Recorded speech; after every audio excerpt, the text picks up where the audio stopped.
12h30 à Tel Aviv, c'est le journal. Merci d'être avec nous en direct depuis Tel Aviv à la une de l'actualité. Pas de répit dans les violences en Israël et en Cisjordanie.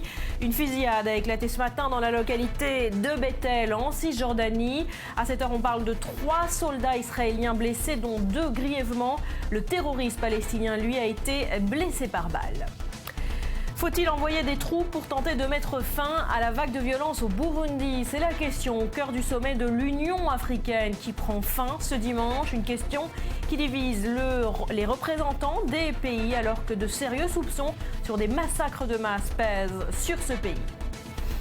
En Italie, des dizaines de milliers d'opposants aux unions civiles pour les couples de même sexe. Ils ont manifesté hier à Rome contre une proposition de loi du gouvernement. La Manif pour tous était de la partie pour soutenir ses alliés et s'est félicité de ce rassemblement. Une vague immense selon les opposants au mariage pour tous qui se serait levée en Europe. Et puis, finale homme de l'Open d'Australie, ça a démarré il y a moins de 2 heures maintenant et c'est Novak Djokovic qui est retrouvé donc Andy Murray pour la 4e fois pour ce titre de l'Open d'Australie à Melbourne.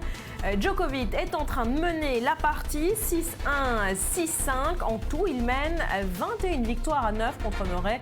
Il part donc grand favori et ça semble plutôt bien parti.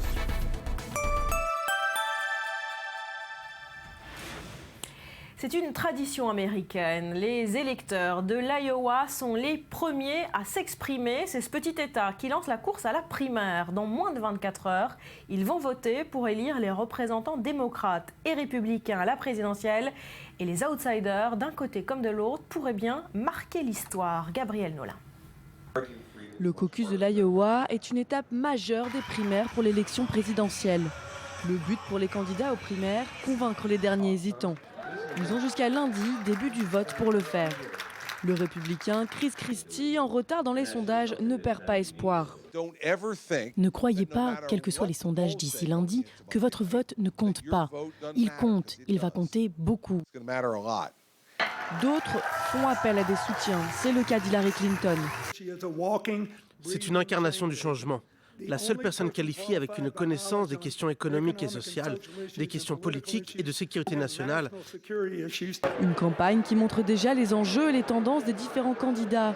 Dans sa stratégie de critique des médias, le républicain Donald Trump avait décidé de boycotter le dernier débat de son parti jeudi pour tenir à la place son propre meeting. Un coup de publicité réussi. Je trouve ça génial. Ce mec est malin. Pourquoi donner à ses adversaires des munitions et les laisser descendre? Il n'en avait pas besoin, il a gagné les précédents débats. C'est un homme très intelligent et je le soutiens à fond. Le caucus de l'Iowa, un événement très médiatisé. Le New York Times s'est même engagé dans la campagne en apportant son soutien à Hillary Clinton dans un édito. Si la convention élue à la suite du vote de l'Iowa ne choisit elle que 1% des délégués qui eux-mêmes devront voter pour un candidat de la primaire, le caucus est très suivi par les médias car il donne la tendance des votes en début de course.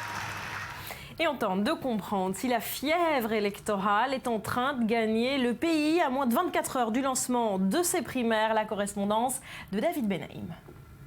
Jamais l'anticipation du caucus de l'Iowa n'a été aussi tendue. D'abord parce que cette course à la présidentielle attire plus d'attention plutôt que les précédentes, de par la personnalité des candidats, mais également à cause d'une surcouverture médiatique boostée par les médias sociaux. C'est la première élection où la réactivité des candidats est instantanée sur Twitter et où l'interaction avec les électeurs est immédiate.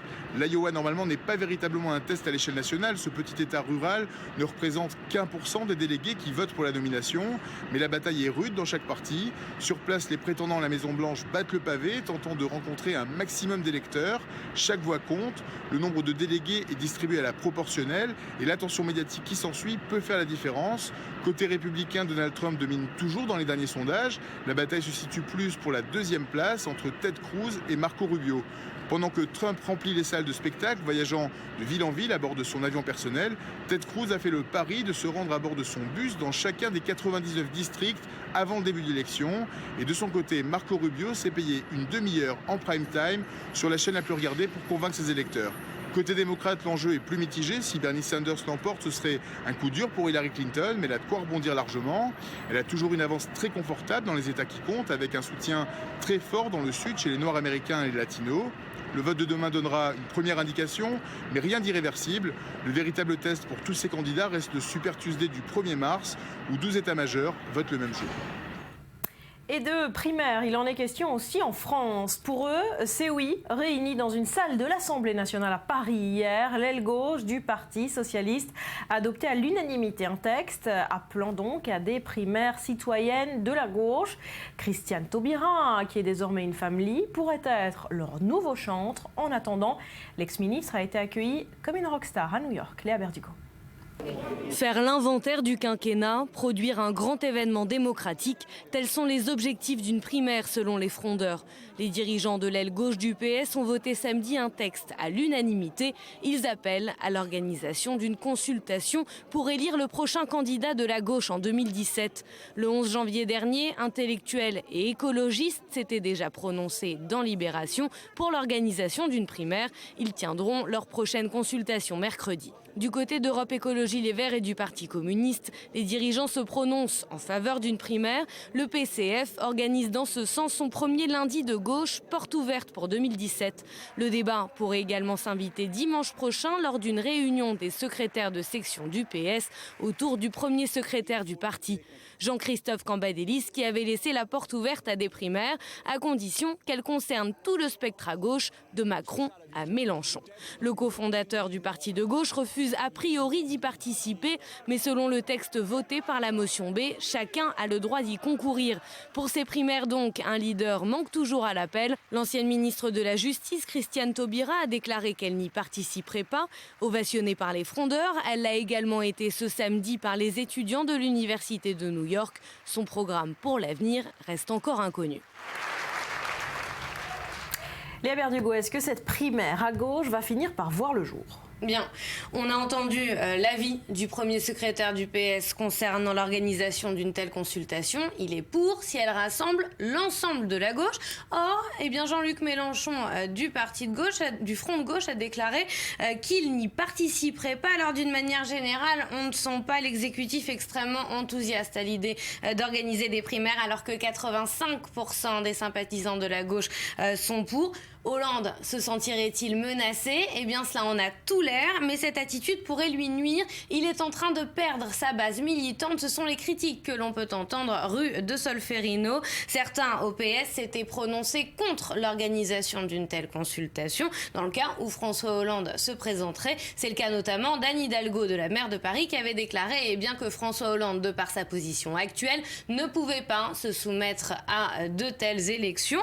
Toutefois, on se rend bien compte aujourd'hui que François Hollande doit retrouver une certaine légitimité au sein de son parti, et pour cela, plusieurs idées avaient été évoquées, notamment l'organisation d'un débat pour que les militants se sentent écoutés cette fois-ci. Voilà, alors précisément, François Hollande un petit peu obligé de se racheter une légitimité alors que la gauche continue de se déchirer. Oui, on ne peut pas dire que la gauche brille aujourd'hui par son unité, c'est bien le contraire. Elle a été divisée ces derniers mois par de nombreux dossiers, en tête évidemment la gestion de la période post-attentat, l'inscription de l'état d'urgence dans la Constitution et la fameuse extension de la déchéance de nationalité pour les binationaux nés français. Ces éléments législatifs ont accru les divisions entre la frange la plus à gauche du PS et la direction du parti. Beaucoup ont crié au scandale et à la perte des valeurs de gauche.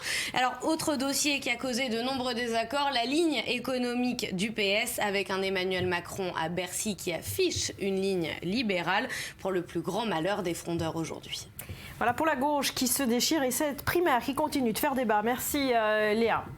Les drames s'enchaînent et se ressemblent malheureusement. Alors que des migrants tentaient d'atteindre l'île grecque de Lesbos depuis la Turquie, leur bateau a chaviré hier en mer Égée.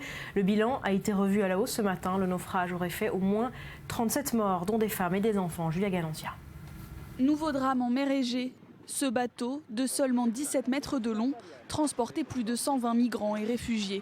Mais l'embarcation a chaviré samedi. Les gardes-côtes turcs et les équipes de sauvetage continuent leurs opérations de secours et cherchent dans les rochers des survivants. Ce sont des cadavres qu'ils découvrent, dont ceux d'au moins 5 enfants. 75 personnes ont pu être sauvées par les secours et parmi elles, les autorités turques pensent détenir le passeur. Un journaliste l'interroge. Mais tu n'as pas de conscience, tu as envoyé tous ces gens à la mort. Mais je n'ai rien fait, je le jure, c'est pas moi. J'ai 6 membres de ma famille qui étaient sur le bateau et je ne sais même pas s'ils sont toujours en vie. Moi aussi j'étais sur ce bateau. Ils peuvent me condamner à la sentence capitale et me pendre. Combien de personnes étaient sur le bateau? Je sais pas. Originaires de Syrie, d'Afghanistan mais aussi de Birmanie, les passagers tentaient de rejoindre l'île grecque de Lesbos. Ce naufrage vient s'ajouter à une longue liste d'accidents similaires. La semaine passée, au moins 70 migrants sont morts noyés en Méditerranée. En un an, plus d'1 million de réfugiés et migrants sont arrivés dans l'Union européenne et près de 3600 personnes seraient mortes pendant la traversée. Et alors que les migrants poursuivent, on vient de le voir, leur long et difficile chemin vers l'Europe, eh bien sur place, dans le vieux continent, la tension est grandissante. Et pour calmer les esprits, Julia Ganantia, Angela Merkel, fait une déclaration plutôt surprenante. Tout à fait, Barbara. Il faut dire qu'elle est confrontée à des critiques de plus en plus virulentes sur sa politique d'asile, d'où peut-être cette déclaration. C'était samedi lors du congrès d'une antenne régionale de son parti conservateur, CDU. Je vous propose qu'on l'écoute. Nous nous attendons à ce que quand la paix sera revenue en Syrie, quand l'État islamique sera vaincu en Irak, les migrants retournent dans leur pays d'origine, munis du savoir qu'ils auront acquis chez nous.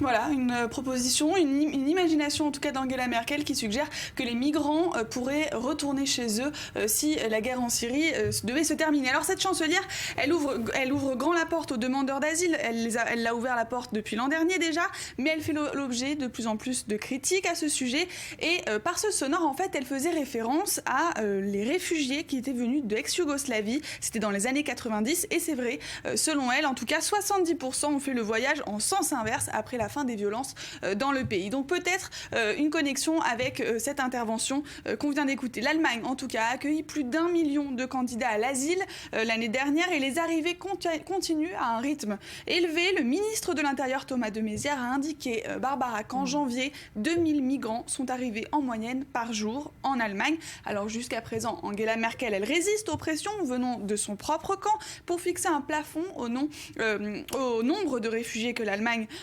accueille. Les incidents de la nuit du Nouvel An à Cologne ont accru ces tensions, y compris au sein de la coalition gouvernementale. Et le gouvernement a réagi jeudi en annonçant un durcissement des conditions d'octroi du droit d'asile en Allemagne et une accélération aussi des procédures d'expulsion. Alors justement, face à ces flots de migrants qui se poursuivent, l'Europe est à cran et la violence a connu un nouveau pas ce week-end. Ça s'est passé à Stockholm, dans le centre-ville. Tout à fait, à Stockholm, avec entre 50 et 100 personnes masquées ou encagoulées qui se donnent rendez-vous en plein centre de la ville et qui décident d'agresser des marginaux, mais aussi des migrants. D'après des témoins, les agresseurs ont molesté des personnes d'apparence étrangère et distribué un tract aussi appelant à affliger, je cite, aux enfants des rues nord-africains le châtiment qu'ils méritent. Donc vous voyez aussi sur ces images une crispation, une situation tendue avec le ministre de l'Intérieur qui a dénoncé justement ces groupes racistes qui menacent et propagent la haine dans l'espace public. C'est en tout cas ce qu'on peut lire sur son communiqué et selon lui, eh bien, il faut répondre avec force. Je voudrais juste vous rappeler, Barbara, qu'en 2015, ce sont 163 000 réfugiés qui ont déposé une demande d'asile en Suède. Voilà, une Europe à cran face au flot de migrants. Merci Julia. Et la solution de cette crise est peut-être à sa source en Syrie. Mais la fin de cette guerre civile semble difficile à imaginer. Des pourparlers pour la paix dans le pays ont démarré à Genève ce matin, mais à peine arrivée, l'opposition syrienne menace déjà de quitter la table des discussions. Restera pas, rien n'est sûr. À peine arrivée à Genève, la principale coalition des opposants au régime syrien, le Haut Comité aux négociations, menace de quitter les discussions si Damas poursuit les sièges et les bombardements. Des discussions pour la paix en Syrie. Réunie à Riyad, l'opposition syrienne, soutenue notamment par l'Arabie Saoudite et la Turquie, avait initialement boycotté l'ouverture de ces pourparlers. Elle refusait d'entamer les négociations tant que les bombardements de civils et les sièges avaient lieu. C'est important pour nous, c'est important d'arrêter ces massacres. Vous savez, notre peuple, nos enfants se font tuer par les tirs aériens russes ou en mourant de faim. Nous sommes ici pour arrêter tout cela. Ensuite, nous irons négocier. Demain, nous allons rencontrer M. de Mistura et discuter de ces sujets. Et nous verrons. Demain, nous vous dirons ce qui va se passer. Mais après 4 jours d'hésitation, elle avait finalement accepté de participer aux discussions. Mais changement de dernière minute, l'opposition refuse de communiquer par l'intermédiaire des émissaires prévus à cet effet, avec le régime de Damas installé dans une autre pièce. Les Nations Unies appellent à trouver une solution concrète pour l'avenir de la Syrie. La question est évidemment sur un cessez-le-feu. C'est quelque chose que nous visons en dehors des discussions de fond sur l'avenir de la Syrie. Et pour ça, nous avons besoin de 2 interlocuteurs. La rencontre doit traiter des questions humanitaires, mais aussi de la mise en place d'une autorité de transition politique, ainsi que de l'organisation d'élections d'ici à la mi-2017. Des thèmes qui sont loin de faire l'unanimité. Le sera réservé à Bachar el-Assad, notamment, reste un gros point de contentieux. Les négociations sont prévues pour durer 6 mois. Les tensions entre les différents pays acteurs dans la région ajoutent encore aux difficultés. La Turquie vient d'accuser la Russie d'avoir violé son espace aérien, un geste qualifié de mensonge et de propagande par Moscou. Il y a 2 mois, Ankara avait abattu un avion militaire russe qui survolait son territoire. Alors justement, on vient de l'entendre, Ankara voit rouge après cette nouvelle violation de l'espace aérien turc par un avion russe. Je vous propose d'écouter la réaction du président turc. Un avion de guerre identifié comme un jet de Russie a violé notre espace aérien hier vers midi. Nous voyons dans cette violation qui a eu lieu en dépit de nos avertissements en anglais et en russe le résultat des efforts de la Russie pour désamorcer la crise. Si la Russie continue de violer la souveraineté de la Turquie, ils en subiront les conséquences. Un tel comportement irresponsable ne contribuera pas à améliorer les relations entre l'OTAN et la Russie ou la paix dans la région. Au contraire, il va faire du mal. 12h47 dans quelques secondes à Tel Aviv, c'est le journal, vous êtes sur I24. Les grands titres à la une de l'actu de ce dimanche avec vous, Éléonore. Et oui, avec cette vague de violence qui se poursuit, Barbara, en Israël et en Cisjordanie. Une fusillade a éclaté ce matin dans la localité de Beth El en Cisjordanie. On parle à cette heure de 3 soldats israéliens blessés, dont 2 grièvement. Le terroriste palestinien lui était abattu. Modern Express toujours à la dérive. Le cargo a été localisé ce matin à 116 km à l'ouest du bassin d'Arcachon, mais les conditions météorologiques rendent les opérations de secours encore très risquées. Et puis après la victoire de l'Allemande Angelika Kerber sur Serena Williams ce samedi, c'est Novak Djokovic qui retrouvera Andy Murray pour la 4e fois aujourd'hui pour le titre de l'Open Australie à Melbourne. Djokovic mène 21 victoires à 9 contre Murray, part donc favori. Merci Éléonore. Tout de suite la météo de ce dimanche. Quel temps fait-il aujourd'hui ?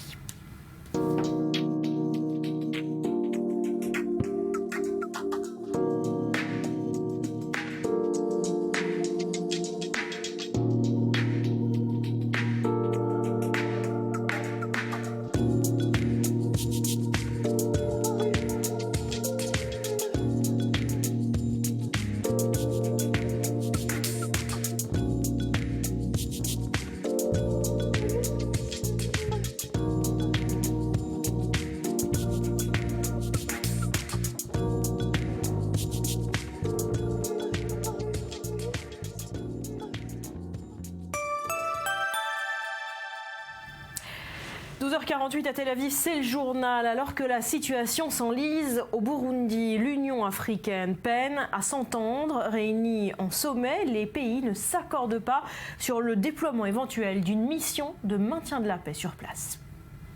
Cela fait plusieurs semaines que l'alerte a été donnée, notamment par l'ONU, suite au recueil de témoignages. Mais cette fois, les experts d'Amnesty International en ont la preuve matérielle. Des exécutions de masse ont eu lieu au Burundi. Plusieurs charniers ont été localisés. Nous avons interviewé des témoins qui disent que les victimes ont été tuées à bout portant, qu'elles ont été exécutées de façon extrajudiciaire. Mais bien que nous soyons arrivés sur les lieux assez tôt le lendemain, les corps avaient déjà été enlevés. La vidéo et les images satellites que nous avons reçus sont extrêmement concordants avec les témoignages, disant que la police est arrivée en pick-up, a ramassé les corps, les a emmenés dans un lieu inconnu et les a enterrés dans les charniers. Ces exécutions ainsi que des viols collectifs auraient été commis par les forces de sécurité fidèles au président Pierre Nkurunziza. Comble de l'horreur, certains témoignages affirment que certaines exactions auraient été perpétrées selon des critères ethniques, les Tutsis ayant particulièrement été visés. Le pays vit au rythme des violences depuis plusieurs mois. Confronté à un mouvement populaire contestant sa réélection à un 3e mandat, le chef de l'État tente de mater ses opposants.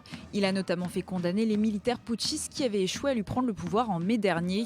Mais il a aussi verrouillé les médias. Plusieurs radios ont cessé d'émettre. Et récent signe de fébrilité, 2 journalistes étrangers, le français Jean-Philippe Rémy et le britannique Phil Moore, ont été retenus par la police pendant 24 heures avant d'être finalement libérés ce vendredi. La manif pour tous à l'italienne. Des dizaines de milliers d'Italiens ont manifesté, ça s'est joué hier dans le centre de Rome. Ils exigent du gouvernement de renoncer au mariage et à l'adoption pour les couples de même sexe. Précision Gabriel Nolin. Familles, grands-parents, enfants, tous étaient là samedi pour protester à Rome contre la proposition de loi en faveur d'union civile pour les couples homosexuels. L'Italie est un des derniers pays en Occident à ne pas avoir d'union civile et je pense que c'est une chose qui nous rend meilleurs que les autres pays. Car c'est un pays qui défend la famille pour ce qu'elle est, c'est-à-dire l'union entre un homme et une femme. Ça n'a rien à voir avec les droits des personnes ou les droits des homosexuels. La famille est d'un point de vue juridique, historique, culturel et anthropologique l'union entre un homme et une femme. Des dizaines de milliers de manifestants étaient présents selon les journalistes, mais les organisateurs avaient pourtant espéré une mobilisation d'1 million de personnes. Les chiffres officiels n'ont pas encore été publiés. L'Église catholique était, elle, largement représentée.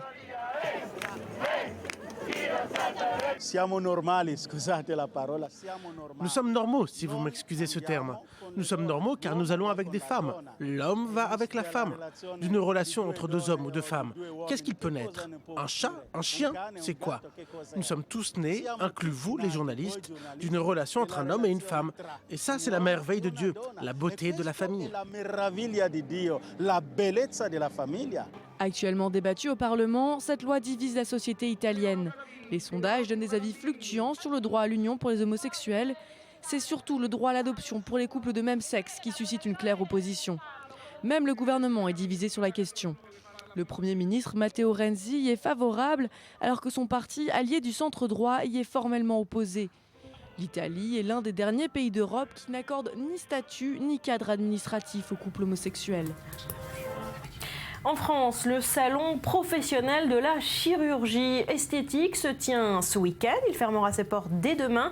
Un marché, vous le savez, en pleine expansion et surtout qui s'est démocratisé au fil des dernières années. Betsabé. Et oui, il n'y a plus que les stars du showbiz qui ont accès à la chirurgie esthétique, botox, scalpel et autres bistouris. Vous allez voir sur ces images René Zellweger, donc qui s'est un petit peu métamorphosé. D'aucuns diront c'est un petit peu lâché, oui. Ah oui, méconnaissable. Exactement. Alors, preuve de cette démocratisation, notamment si vous regardez ce congrès international qui se déroule à Paris ce week-end, eh bien, parmi les 85 pays présents, il n'y a pas que des pays riches. Autre illustration de cette démocratisation, eh bien, en France, plus d'1 million de personnes ont déjà eu recours à la chirurgie esthétique et le phénomène va en progressant. On attend une croissance continue jusqu'en 2020. Alors, bien sûr, il faut un certain pouvoir d'achat pour retirer les cernes sous les yeux. Autre marque de fatigue, il faut tout de même compter 2-3 000 €. Qu'est-ce qui marche le mieux pour effacer nos petites rides? Ce sont justement les traitements anti-rides sans scalpel ni bistouri. Ils ont le vent en poupe. Alors vous avez les gels injectables biodégradables. Vous avez notamment l'acide hyaluronique. On va en entendre parler. Il est injecté sous la peau, sous les rides à l'aide d'une fine aiguille. Il regonfle la peau et puis du coup il y a à nouveau un aspect lisse et naturel sans rides. Ou encore les ultrasons qui vont réchauffer votre peau à 60 degrés. Du coup la peau va recevoir cette espèce... Ça fait pas mal. On vous détend. Ok. Voilà. Et alors c'est une agression thermique qui va stimuler le processus de régénération de la peau. Les zones sur lesquelles on va faire ces ultrasons, eh bien, c'est l'ovale du visage, le dessous du menton et le cou. Et apparemment, ça marche. Des traitements qui volent la vedette au Botox, on les préfère parce qu'ils disparaissent naturellement au bout d'un certain temps. Et puis enfin, vous avez la cosmétique anti-âge aussi qui marche très bien. Donc, les crèmes, quoi. Les crèmes, les sérums, etc. En perte de vitesse, au contraire, on marquera les prothèses qui souffrent du scandale des prothèses PIP. Des dizaines de milliers de femmes se sont retrouvées avec des bouts de silicone dans la poitrine et d'autres problèmes de santé. Et puis même si en France, 85% de la chirurgie concerne les femmes, eh bien les hommes aussi sont de plus en plus friands de la chirurgie esthétique, opération du visage, du ventre, réduction des glandes mammaires même, et puis bien sûr un plan capillaire, on y aurait pensé, sachant que l'opération la plus demandée, c'est celle des paupières pour réduire les poches sous les yeux. Voilà, ça marche bien, ça aussi. Voilà, je vais penser à toutes ces interventions maintenant, voilà, merci. Pour la Saint-Valentin. Pourquoi pas. Merci Betsabe, voilà pour ce salon qui se termine donc aujourd'hui. Ces images, avant de nous quitter pour une petite pause, elles nous viennent de Venise, elles sont splendides et c'est parti pour 18 jours de festivités, de masques mystérieux et de costumes enchanteurs. C'est le carnaval de Venise qui a donc démarré aujourd'hui. Et cette année, il rend hommage aux artisans de ces merveilleux costumes. Voilà, on se quitte pour 4 petites minutes. Il est bientôt 13h à Tel Aviv.